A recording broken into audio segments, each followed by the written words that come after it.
Kelly Soroka Life, and the Broom and Moon Coven, which is now open. And I will tell you a little bit more about that later. But today I am here to bring you the next class in the Lessons from Lenormand series. So we are on class 7.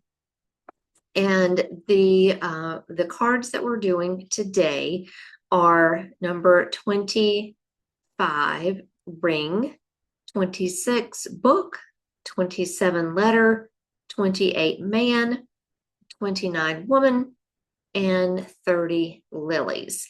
And so, like always, I am using Rana George's book, and this is the new edition, the Essential Lenormand, the second edition that just came out.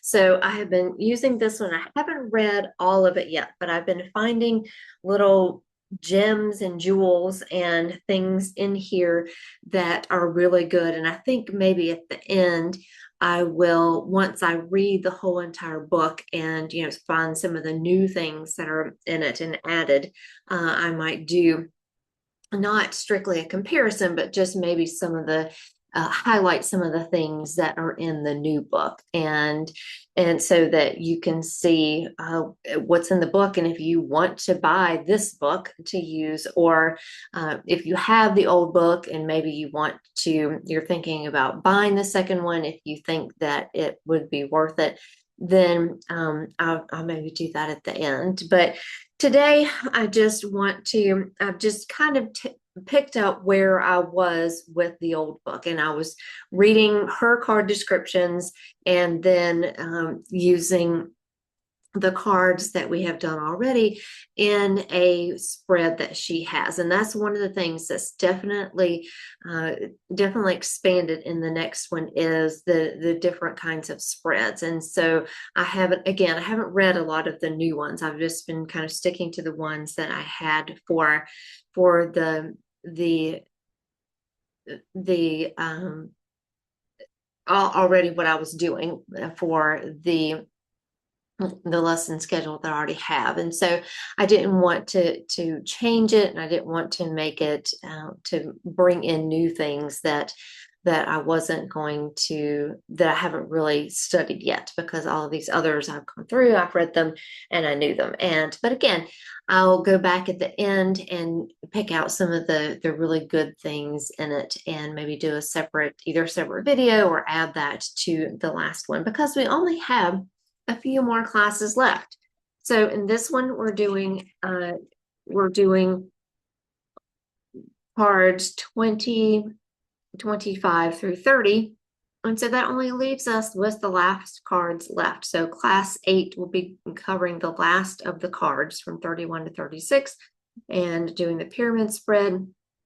And then we're going to do 2 different spreads again from the old book.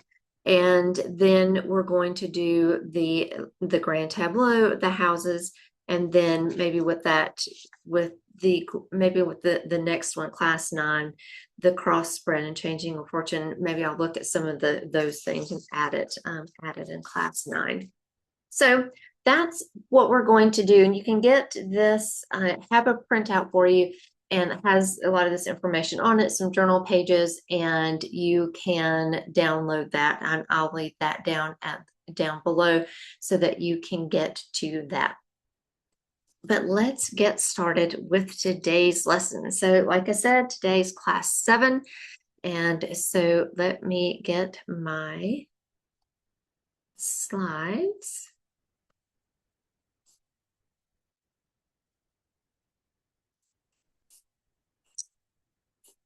And what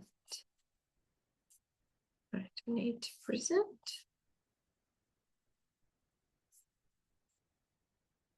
All right, class 7. And here we are with the ring, class 7, the ring, book, letter, man, woman, and lilies, and the astrological spread.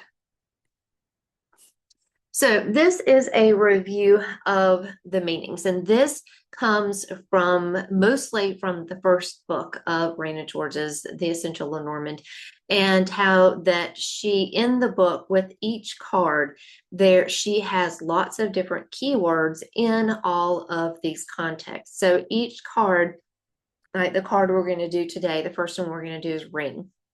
So in the section on ring, she has what ring means in the future, what ring means to a man or a woman, what ring means in a work setting, a love setting, health, body, and spirit, money, time or timing, advice or action, orientation, objects, and areas. So all of these, you can see how the context, how it changes, but still the meaning of the card, the essence of the card comes through in each of these places. And then she also adds personal anecdotes and the traditional meanings with combinations and examples. And she gives several combinations and examples for each card. And she has her own, I think this is on the next slide. Yeah, she has her own system of cards that she added these 4 more cards in with her deck. And so in this new edition, she shows you what each of the 36 cards are like with her additional cards. So, and just like in this one, if you look to the ring, she'll have the ring, and then she'll have the ring with one of the, some of the 36 cards, and then she'll have the meaning with ring and spirit, ring and incense burner, ring and bed, ring and market. And so it really gives you that expanded system and lets you know about how to use the extra cards that she has in her reading. And that's just part of one of the important points that I'll just always want to review when we're starting, is that when you're doing readings, time is malleable. And even though the Lenormand is really good about timing, that sometimes time is when we receive the download, or when we get the reading, the information from the reading, the time is not the linear time that we tend to think of linear of time as. And so it might be that something says that it's coming very quickly, but after something else happens, or when a condition is met or something like that. And so really be open into it, use it, and use the time, and use the way the Lenormand cards are really good at time, but also be open to interpretation, be open to that malleability of time. And then each of the Lenormand cards has an orientation. So there's a positive, a negative, or a neutral. And some of the cards, you'll see that positive. Some of the cards, you'll see it negative. Some of the cards, neutral. And then some of them, a lot of the neutral cards really depend on the cards that are around them to tell you whether it's a positive meaning or a negative meaning.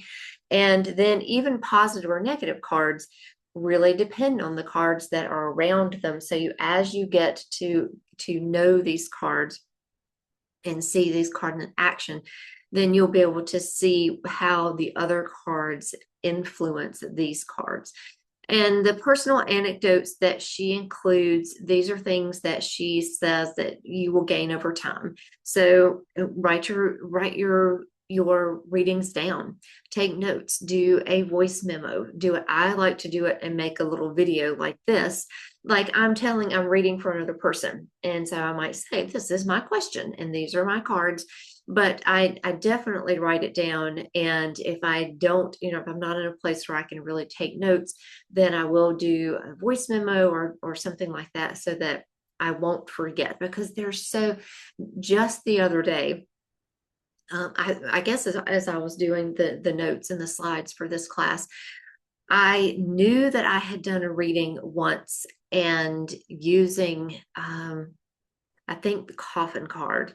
And No, the Lily card, because we're doing this Lily, and because we're doing Lily this time. And I said, I know that there is a reading that I did that had Lily in it. And it would have been a great example for this because it was, it was showing, something about the Lily card, and it would have been a great point, but I didn't write it down. And I don't remember why I didn't write it down. I think maybe I just did it because I had a quick question, and I looked at the cards, and it and I really didn't think about it beyond, that present moment. And I don't really think, I really should write this down because it is really interesting, and it might be one that I want to use in the future. And so that's why I make sure that I always keep records, even if you never go back and look at it. Once in a while, you might have that time, just like with this Lily card, that you might go back and read it. And so, I keep notes on readings. Now, I don't keep notes if it's a reading, for another person. And I don't, because that of course is very is very personal. But if there's something that came up from a reading, with maybe a card came up and I thought, I've never thought about that card in that way, then I do try to write that down, because I think that is important, and that is learning. But I definitely don't write other people's readings down. And if I do a reading like a family member, I will ask, I'll definitely ask and say, for like, a lot of times I'll read for my kids, and I'll say, do you mind if I write this down? And, just to make sure that if it's something, if something's personal, and they say no, then, I definitely respect that. But again, having these personal anecdotes, and in the story, Rana George, she has stories about people that she read for. And a lot of times it's friends and family. And I'm sure that she either disguise the name, um, or ask permission for the person to be in the book. And so it is very much a personal thing. And so, but you can do it. You can do readings for yourself. You can do readings for, famous people. You can do, one thing that I've started doing, and I did it the first kind of half of the year, or first, month or the year or so, is sitting down when I'm reading a fiction book, sitting down and reading a few chapters, and then doing a reading with it, and seeing, asking about a character and saying, what do I need to know about this character? And is this character going to play a big part in the story or not? So I want to get back to that, and I'm reading I have some fiction books on my to be read list for this year, and I'm slowly working my way through those books. But that's, a way that you can get practice with the cards, and not, and you're not using, compromising somebody else's confidentiality. So, and then in the book, she goes into nuance, and that's going deeper with the cards. And that is all the kind of different sections, and how those cards go deeper, and how, as you learn, and that's one of the good things about recording, writing down your readings, is that you'll find that nuance for you. You'll find what this card means for you. And then there are cards in Lenormand that have medical correspondences, or medical keywords, or refer to something that could be a medical situation. Now, that again is going to depend on you and how you feel about doing medical readings. And so just know yourself, and know how you want to handle it, and know what you feel good about and you don't feel comfortable with. And always, if you feel like it's necessary, even if you have any doubt, refer the person to a professional. And that includes you. If you're going through a hard time, and there's something that you feel like that you just can't, get over, or there's something, physically that is you feel like just is not working for you, then do refer yourself, the other person, to a professional. And then again, the new edition talks about the Murray system, which is her personal cards that have been added.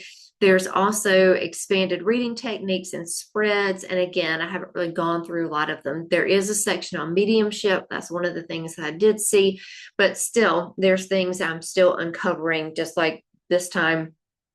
There's still, pieces. There's a whole section on Madame Lenormand, who was the person, not the inventor, but the person that Lenormand was named after. And so she's Rana George has a whole section about her. And so there's, and I'm not sure, it might have been in the last edition, but I'm not sure. I would just have to go back and look for sure. But I was really focused on this class. And so I wanted to just make sure that I was getting the information for this class. And like I said, I'll do a comparison towards the end. All right, here are our cards for today. So we're going to start out with ring.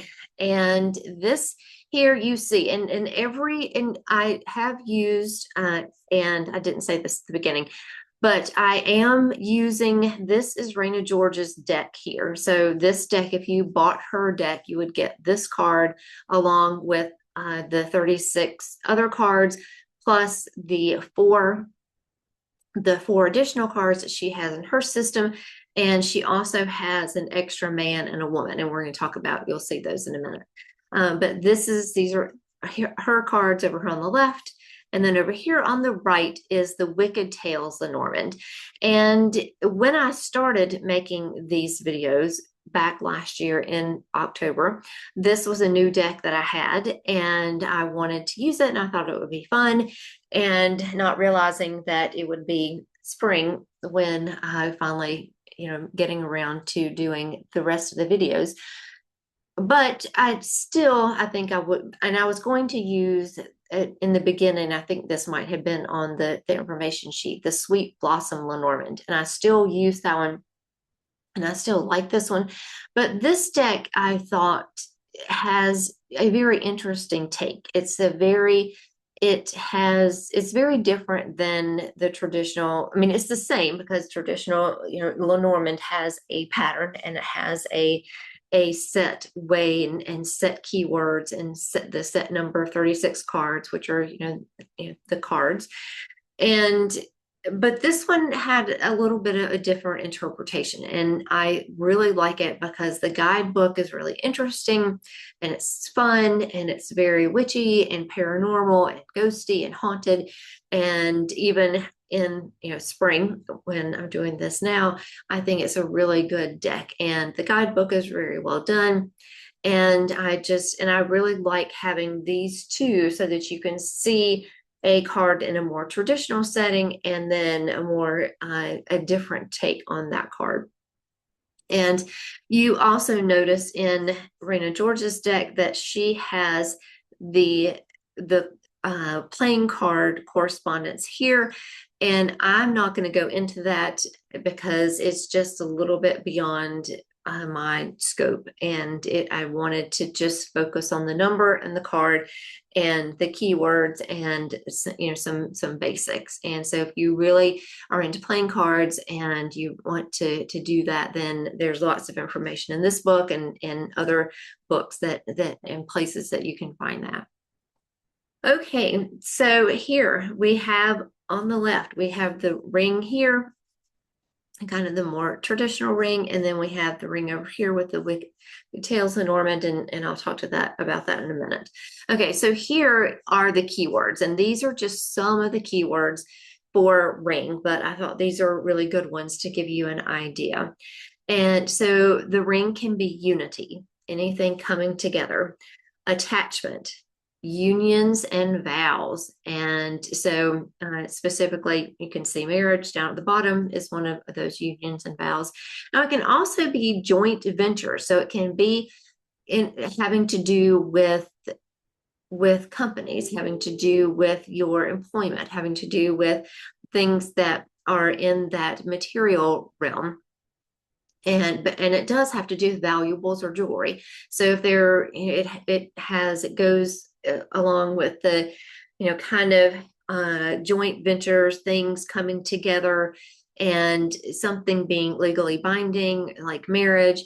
And then it can also be circles or cycles. So notice that the ring, has is a circle. And so it can mean any of these things. And it can be the advice to get out of old habits or break harmful routines or cycles. And break a harmful routine or cycle. So when this one comes up, you might be stuck in a rut, and it's something that you don't want to keep going. A lot of times we do want to keep it going, and it might be you get this with the clouds, the ring in the clouds, and so you have something that you're doing over and over again, and it's not, you're still not seeing what you need to see. And just like most of the other cards, but this one definitely, the timing depends on surrounding cards. So this could be something that's happening very quickly. You could be going into a partnership with someone in some form. And if there's a card that maybe, like, let's see, Clover, that's very fast, then it's going to happen very quickly. If it's a card like Mountain, you might think, oh, this might take a while, or it's not going to happen. And again, the placement, when you have it, when you're reading the cards in a line or in the grand tableau, seeing where those cards are close to each other or not close to each other is going to make a difference. So it's definitely a positive card. And it can be the 25th of a month, or it can indicate a cycle. So this could be something maybe that something is coming along, and the timing might be a cycle. So you might think, well, how long is a moon cycle? And you would say maybe 28 days. And so that might give you an indication of how long this is going to take. So over here, we have the Wicked Tales Lenormand, and here we have a ring that is a memento mori. And a memento mori is a Latin term for something that reminds you of death, something that reminds you that life is fleeting and to seize the day. And so that the cycles that we go through, that we're going to cycle into a different kind of cycle one day. And so, it might be saying that it, like getting out of an old habit, that you keep going and it's not bringing you where you want to be. So look at that, seize the day. And then the reflection, and in the guidebook, and this is the guidebook to the Wicked Tales, and this is one of the reasons that I really like using it, is that it has information about the image, and then it has a story behind the image, and then it has a message, and then it has a shadow side, and then a reflection and journal prompts. And I really like these reflections and journal prompts. And so I've picked one from each one and put it in here. And this one is, what are your feelings about commitment? Because commitment can be a good thing. It can be a bad thing. And I think that is one of the reasons, because Lenormand doesn't have reversals, and the shadow, I think, comes from the cards that are around it. So if there's something about that was surrounding the ring, just like we said, the ring in the clouds, if that was together, then you would probably say that's not something that's really great. That's not something that is a commitment that I want to go into. And so, or there's lots of things that I'm not seeing about this commitment that I need to see before that. So it can be a positive card, but again, it depends on, it really depends on the cards that are around it. And so that's why, we hardly use Lenormand cards by themselves, and you can, but you really want to get that context. So this is ring, and we are going to now move on to the next card. So number 26 is book. And you see, and this again, this is one of the reasons that I wanted to use both of these decks. You see over here on Rana George's deck that the book here is a locked diary. So it's closed. And you'll see, and you'll see over here, the Wicked Tales Lenormand, this is a book and it's open. So depending on, is it a closed book? Is it an open book? And so it's usually, I think, a closed book because it is about things that are hidden. And we're going to talk about that in just a second. But looking at that and seeing the difference, how does that make it different? Having the closed book versus having the open book. There's still, even when the book is open, you still have to read it and you still have to take the advice or disagree with it or agree with it. And so it's just so that you can see the difference there and see the different takes on it. So for 26, for a book is curiosity, wisdom, intelligence, education, so any kind of school, any kind of schooling. Hidden mysteries, like I said, so something that is hidden, something that you just don't know. And so you might get the book card and you just don't know. You don't have a real answer yet. This could be data, it could be schools and tests, and it can be a journal. And it can, of course, represent any kind of book. And so any kind of book, in a fiction book, a nonfiction book, an ebook, a PDF, and anything, any kind of book that that contains information. And so it can also, the timing can be the 26th of the month or an unknown time. So if you get booked and you're asking about something, when something's going to happen, it might just, we don't know. And so you might get that. And it might be, well, it's just, you don't know. We don't know. It's not something that can be revealed right now. And so you just kind of have to take that and say, okay, I understand. It's not for me to know right now. And let's move on. Timing again depends on the surrounding cards. So if it's something that comes up that is, that comes up with a slow card, it's going to be slower. Fast cards, it might be, faster. It is neutral. And again, depending on the cards that are around it. And then I like this. This is one of the combinations that Rana George had in the book.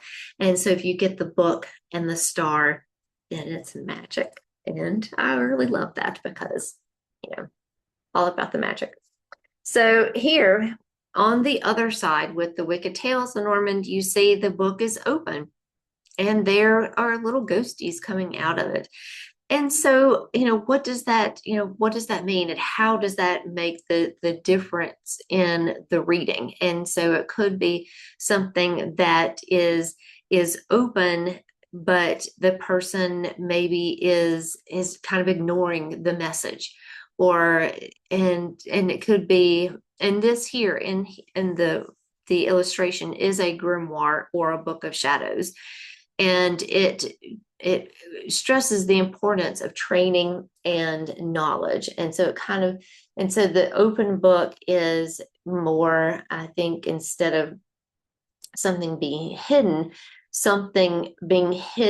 but hidden in that, and unless you get the training, unless you get the knowledge and take the responsibility for that, then something bad might happen.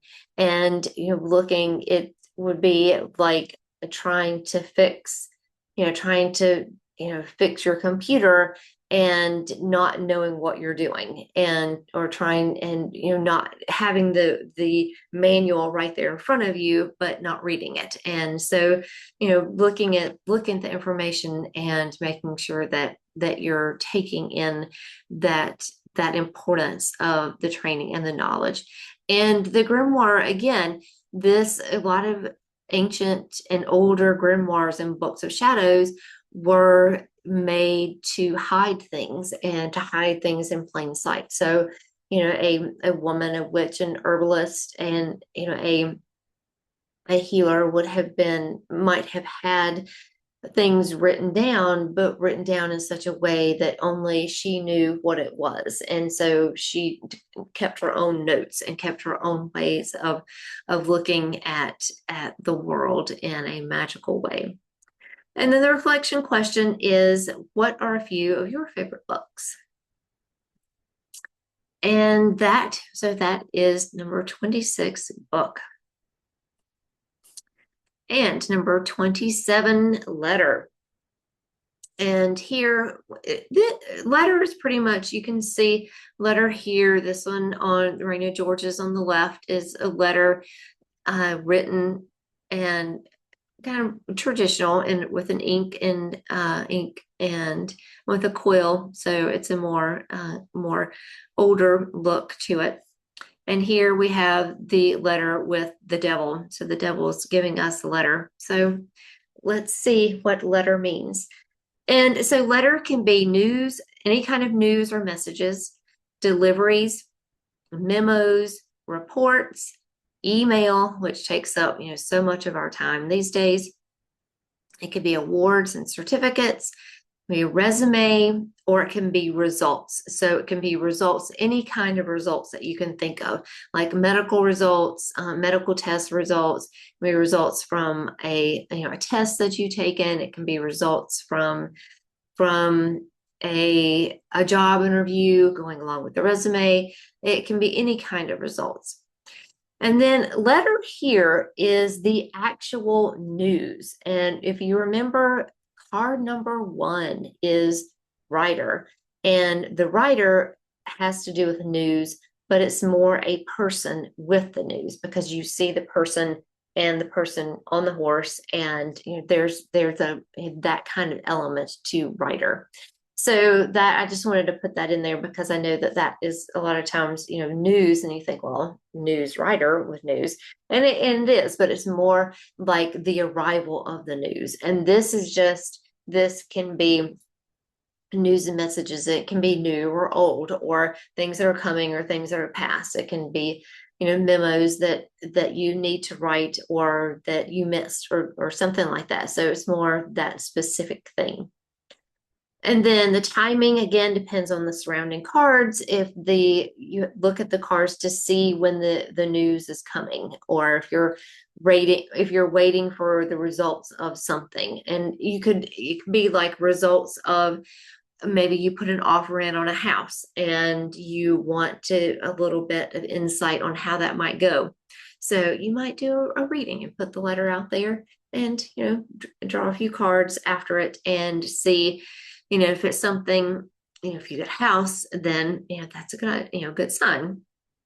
But if you maybe get snake, that might not be a good sign. So, and it might, it might be a good sign, but it might just be longer depending on the time.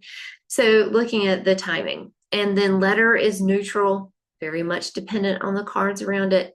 And then again, it can be the 27th of the month. And then here, like I said, in the Wicked Tales Lenormand, we have the letter from the devil.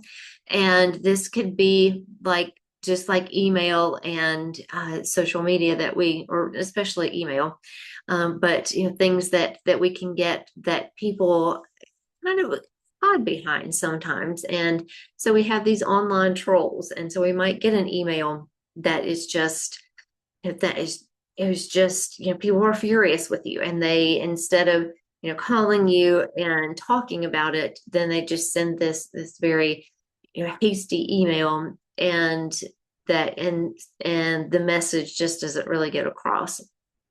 And so, seeing how you are expressing these things, and, what does your resume look like? And do you need to be more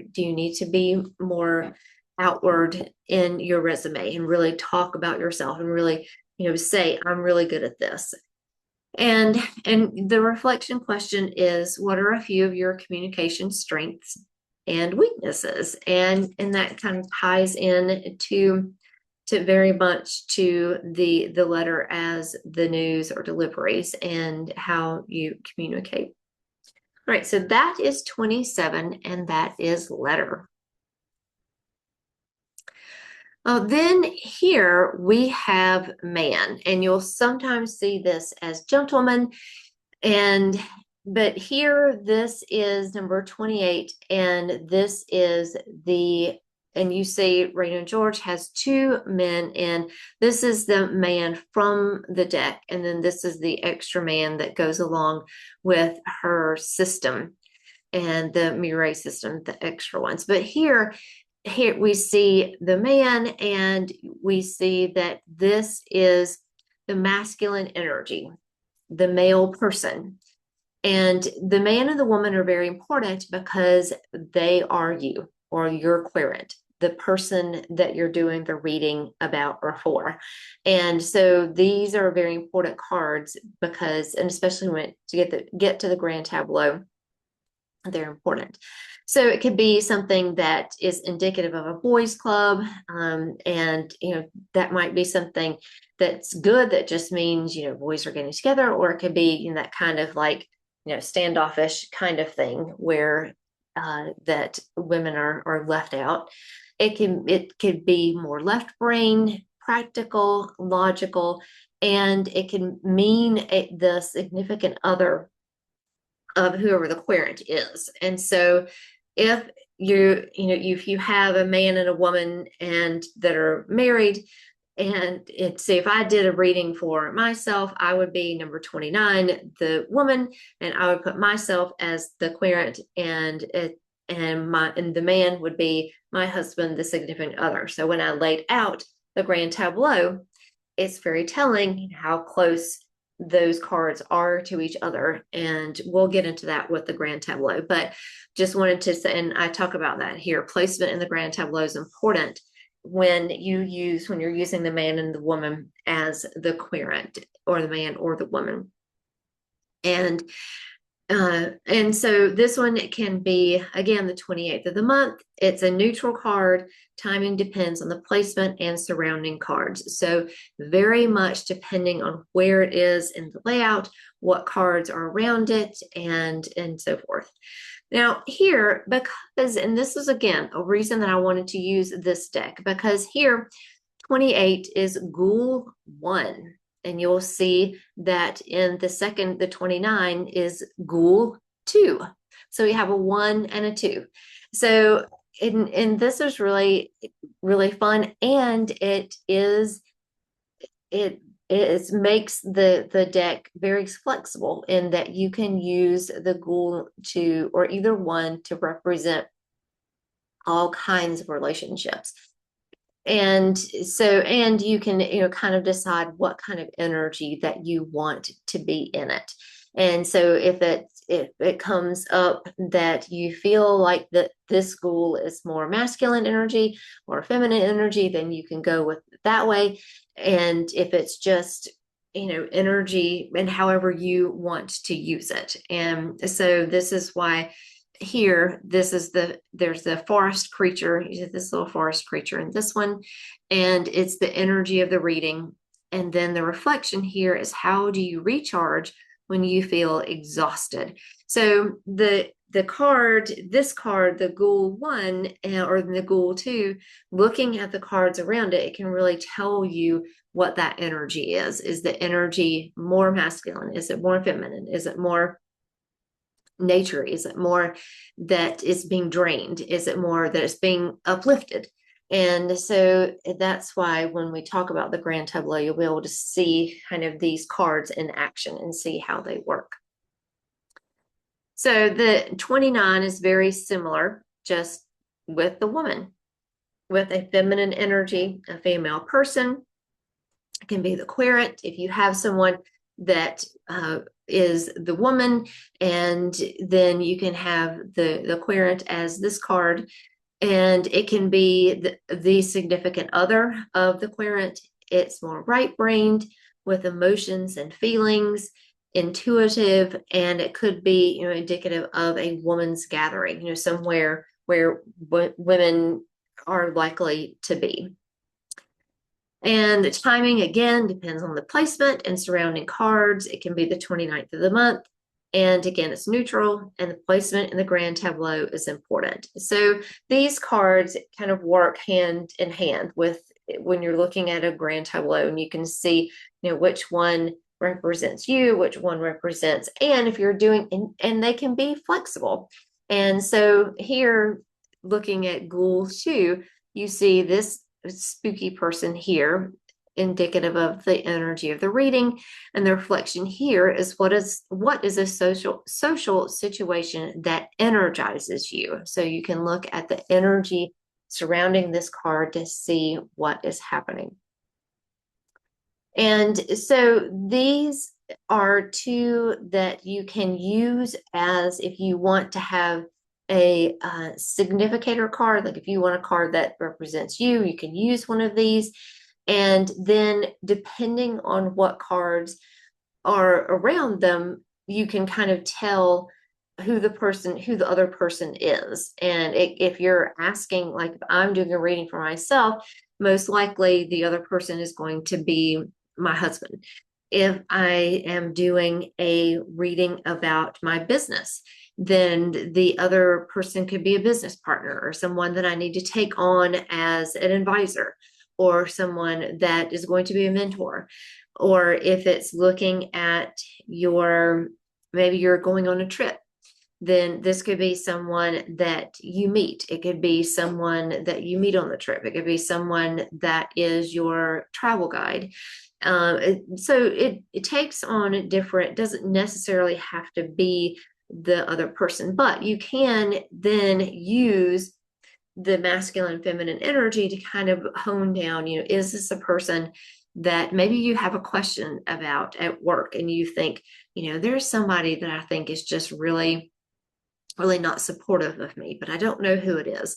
And so you could look at that and say, well, is this person a man? And you could ask that, and you have the man or woman card there. Or you could ask, does this person have more masculine energy, feminine energy, however you want to phrase the question. And so looking at the question and looking at the reading and looking at the way the reading is set up is going to be very important. And that's why formulating a question is very important, and looking and having, a question that you can hone in on. So that is man and woman, or Ghoul 1 and Ghoul 2, which I thought was just so fun. So let's move on. So that's 29, which is woman. And let's move on to the last card we're going to do today. And this is number 30, which is Lily. And you will see it here, lilies. And I think in the book, Rana George, it has it as lilies. And here, this one is Lily. I tend to just say Lily, just to keep, because I usually just keep everything singular. And so here, this tends to be a tough card for people sometimes, because it has a very dual nature to it. And you'll see by the keywords. So some of the keywords are royalty, valor, purity, innocence, maturity, wisdom, peace, ancestry. So there's a lot of kind of duality going here. And so you have this purity and innocence with maturity and wisdom. And so that's, that I personally tend to use this card more for wisdom and ancestry and peace and maturity. And I really tend to look at it that way, and less so as innocence and purity. But I'm sure there's readings that I will have, and that will come up. But to me, this card, I've always liked this card because it is the 30th of the month, and I was born on the 30th of the month, and the 30th of March. And it's also, it talks to me about maturity and wisdom. And my grandmother always had my grandmother on my father's side that we lived next door to when I was growing up. She always had lilies growing in her yard, and just these beautiful tiger lilies that just, just bloomed and just were beautiful and gorgeous all summer long. And so, and that reminds me of her. That reminds me of, so when I first started learning Lenormand, that really, that really was, came to mind for me. So that maturity and the wisdom and ancestry really, hits home for me. I can always see, the royalty and the valor, because the lily is that symbol of of royalty, and something that you'll see as a symbol of somebody who is maybe distinguished in society. So you can look at that and sit and decide how you want to use it. And again, it's going to be one of those personal anecdote things. So look and see how you use it. Look and see what comes up for you, and then you can decide what it means to you. And so this is a slow card. So it's something that takes time. Again, the 30th of the month, or it can be winter. It's a positive card, and it also can be indicative of menopause. And again, me as a postmenopausal woman, I think that that's very fitting that we have these lilies here to show our wisdom and our maturity in this time of our life. And it can be, if you're going through perimenopause or something like that, it can maybe come up in a reading for you, and it can be maybe in a reading. So on here, and the last one here is Lily here with, you see that there's this giant with a toe tag, and then it has this dragon lily on it, which is a very different kind of lily. It's very beautiful, but also very poisonous. And so this shows that duality, and kind of reflects the duality of the card, and how it can be pure and innocent, but wise and mature at the same time. And then the reflection, what is maturity to you? All right, that is it for the card. So let's move on to the astrological spread. Now, this one, if you don't know anything about astrology, this is still a very easy spread that you can do. And in the book, there is a lot of information about the houses and the signs, and how you can do that. And she gives a sample reading so that you can read through that. So even if you don't know anything about astrology, you can do this reading. But you do know astrology, which I do know astrology, and I do astrology readings. So if you want to have an astrology reading, you can find all that information down below, and you can get in contact with me for that.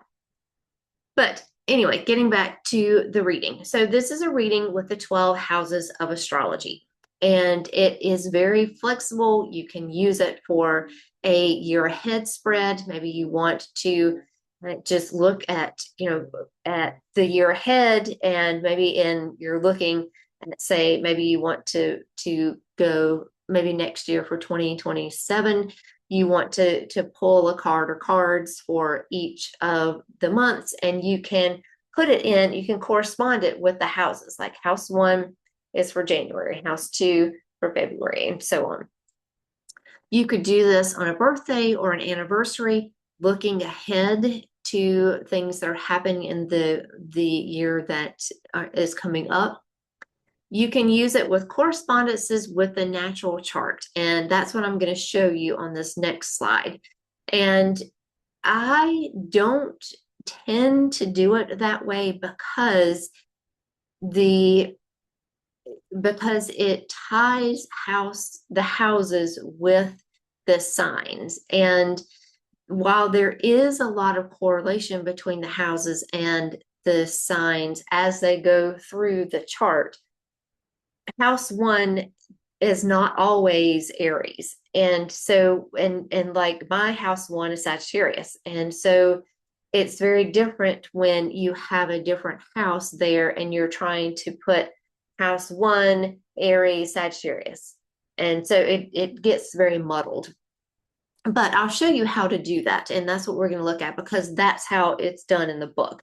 And I'll show you how to do that. But my suggestion would to be to do it with only the houses. So just look at what house one means and draw a card or two or three, like it says down the bottom, and then read that for that house. Or do it with your birth chart. So look at your birth chart, see what you have.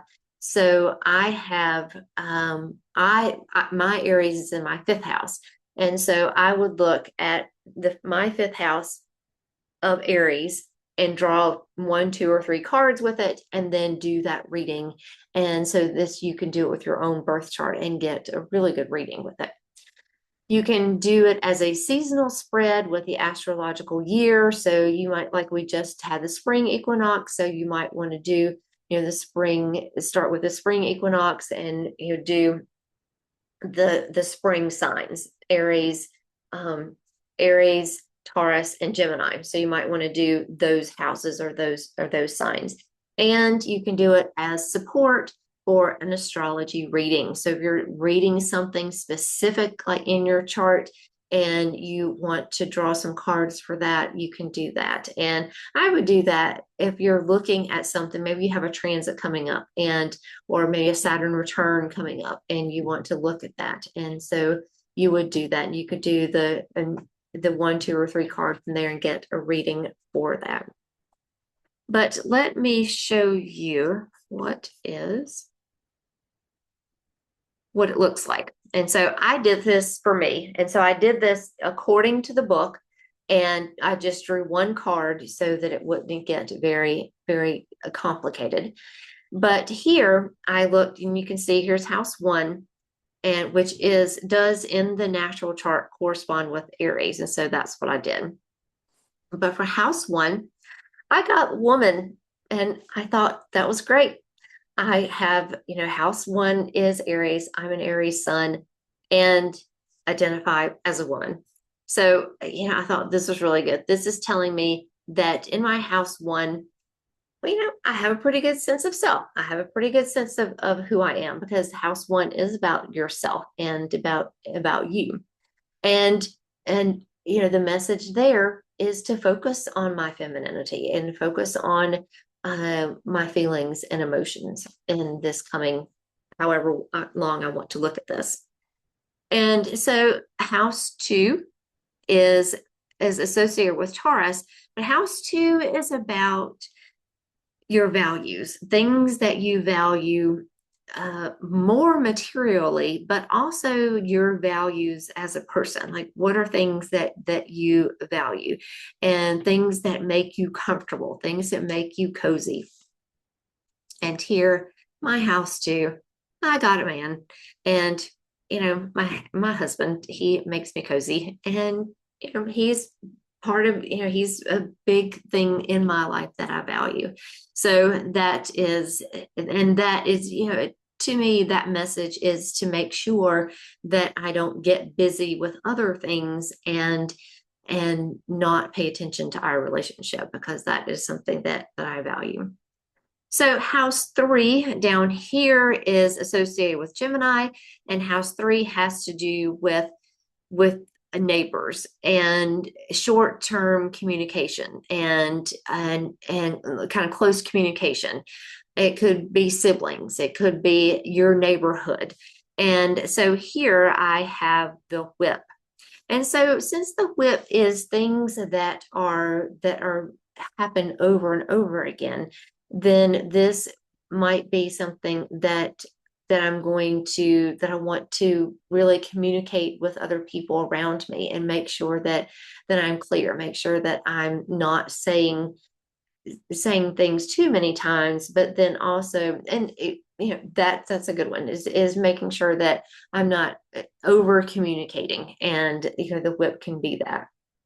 And so, say something, and then if I feel like I need to communicate more, then do that, and be very, very mindful of maybe short trips, maybe, and thinking that how can I combine things together so that I'm not making several different trips at several different times, but making that one trip at one time.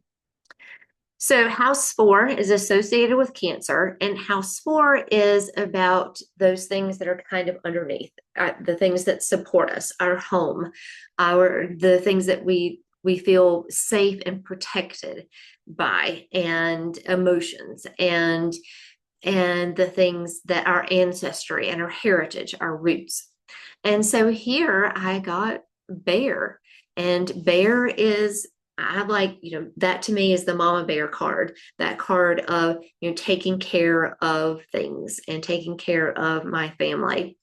And so that is telling me that there are things that I might want to do around the house, and, make that a priority to clean or to declutter or to just make things cozy, and so that I feel good here. And then house number 5 is associated with Leo, and house 5 is children, it's creativity, it's pets, it's playtime. And so here I have Scythe. So this is a message to me to make sure that I'm not cutting out that playtime, make sure that I'm not, that if there are things that or come up that I can be and feel creative and do, to not cut those away, to make sure that I really take those in.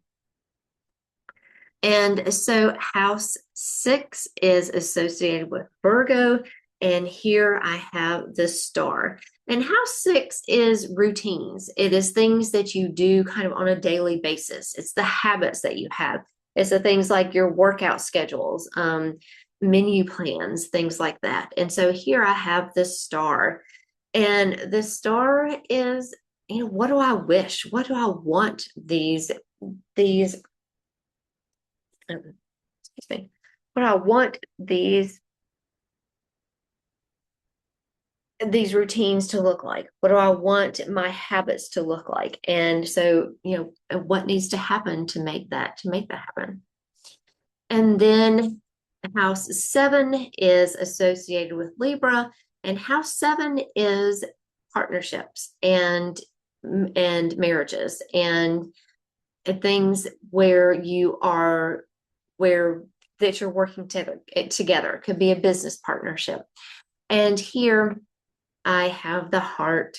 And so this is a good sign for relationships. And again, kind of reflecting the house too, is to make sure that I am tending to those relationships, especially with my husband, who is a Libra sun.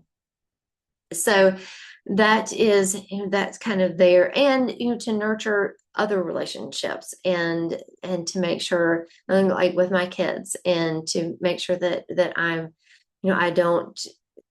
that I'm cognizant of things when we, maybe things get busy, and that's something that I need to stay in touch with them.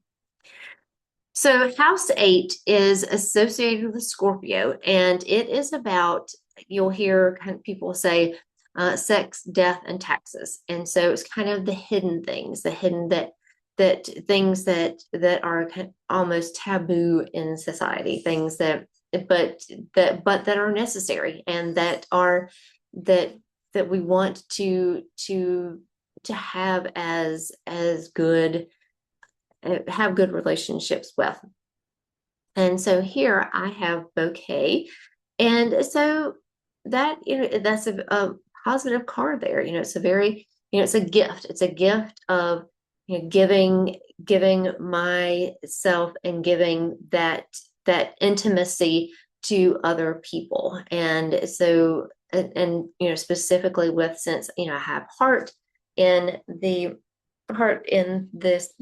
partnership, and the man card in the Taurus in the second house. And so there's a lot about my relationship here. And I think it's just telling me that it's going to be, an important in this coming up next several months, the year, however I want to look at this.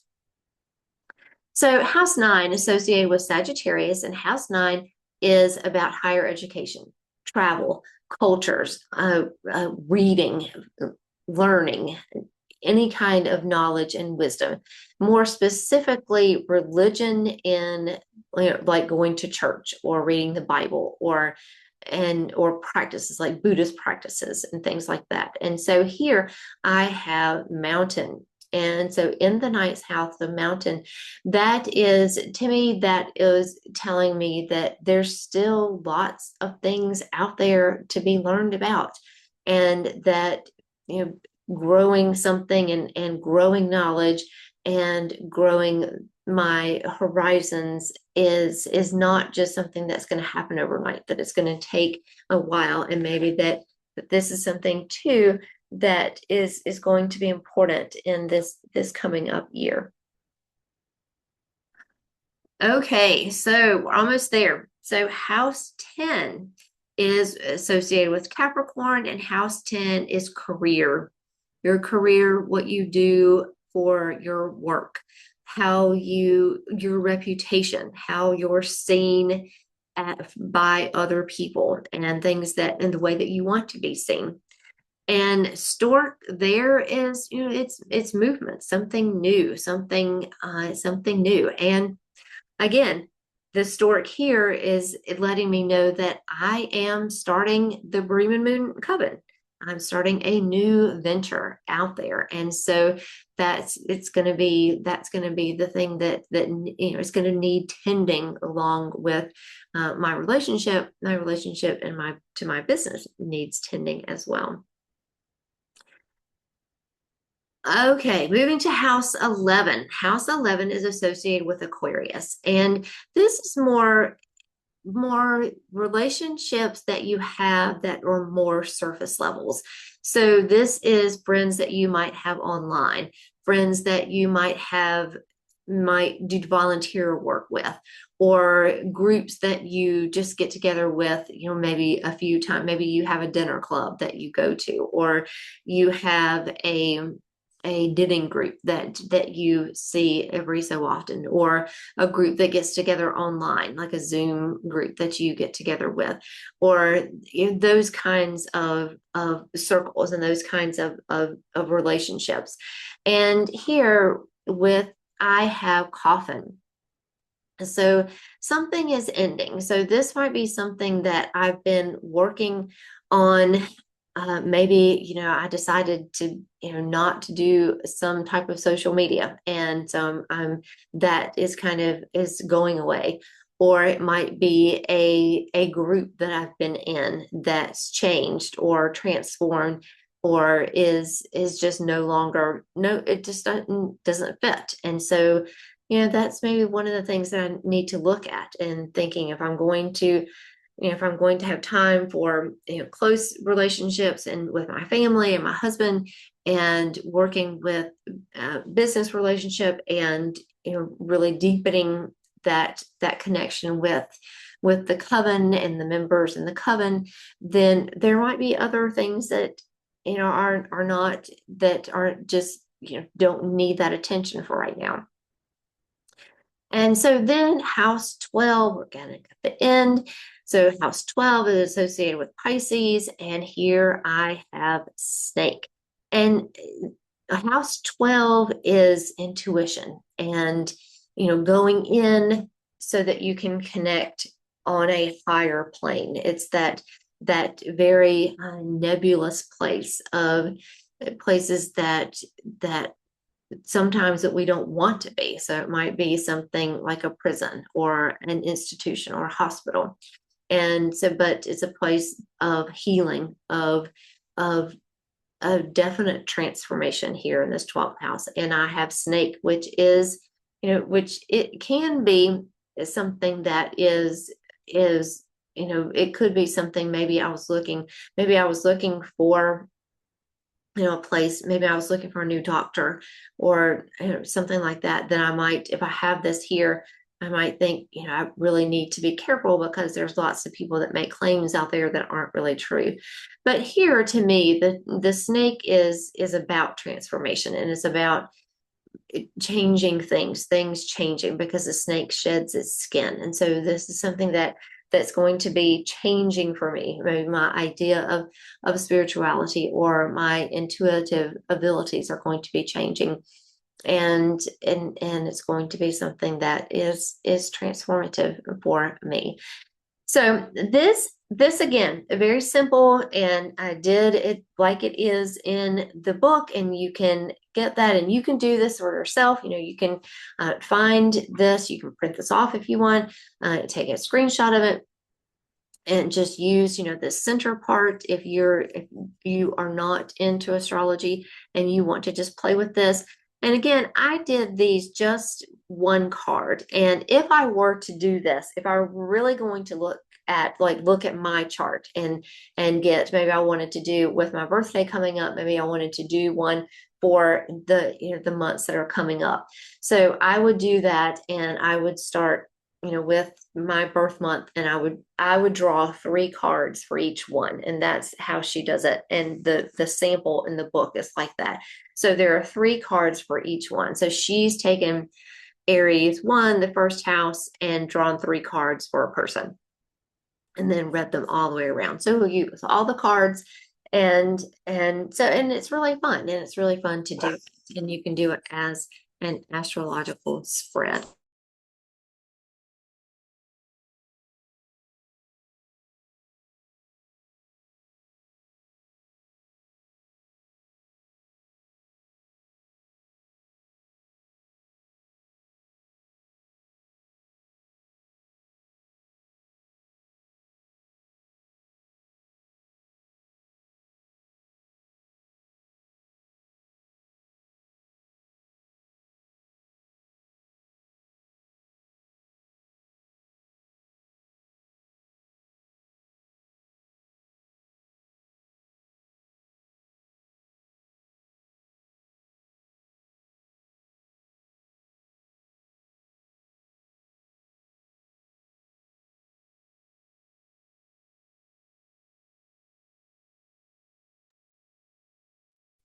Dog barking in the background.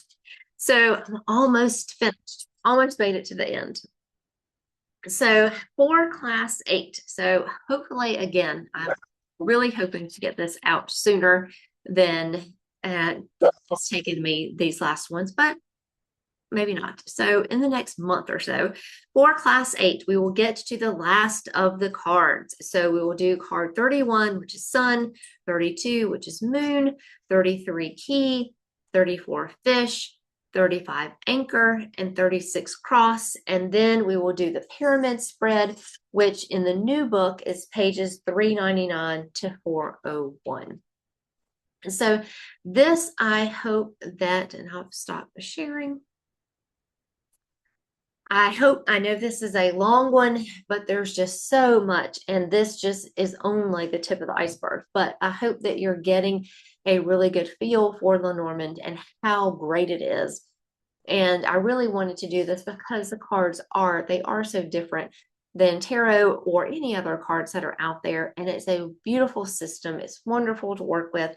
And in the end, when we get to the grand tableau, it's one that I love to do. I do one usually at the beginning of the year, somewhere around the beginning of the year, just to look ahead, just to see what is coming up. And it's such a fun one to do because there's so much in it. And you can kind of pick and choose. You can pick and choose how much you want to do. You can, give it a focus. You can not give it a focus. You can, read just the cards. You can read the cards with the houses and the Lenormand houses. And that's something totally different than what we did today, but we'll talk about that later. And so, but, practice, grab a deck, make your own deck, and just have some fun doing some readings. Look at your chart and see maybe something is coming up in your chart, and then look at where maybe since the sun is in Aries right now, look at where Aries is and find that, or look at where your sun is, and if your sun is in your 9th house, do a reading for it and just pull some cards and say, what does the sun in my 9th house mean? And pull 1, 2, or 3 cards for it as you're practicing. And as you get better, you'll find more to it, and it will get easier as you go along. So Thank you again for staying with me. And the information about the Broom and Moon Coven that is open will be down below. I would love for you to come and join me. We're having fun, and the paid membership, the Coven curriculum, is coming up, and that's going to be lots of in-depth witchy practices and witchcraft and things that I know that you will love. And we already have a great community going, free community that you come and chat, and we can chat together. So thank you again, and I will see you again soon. Bye.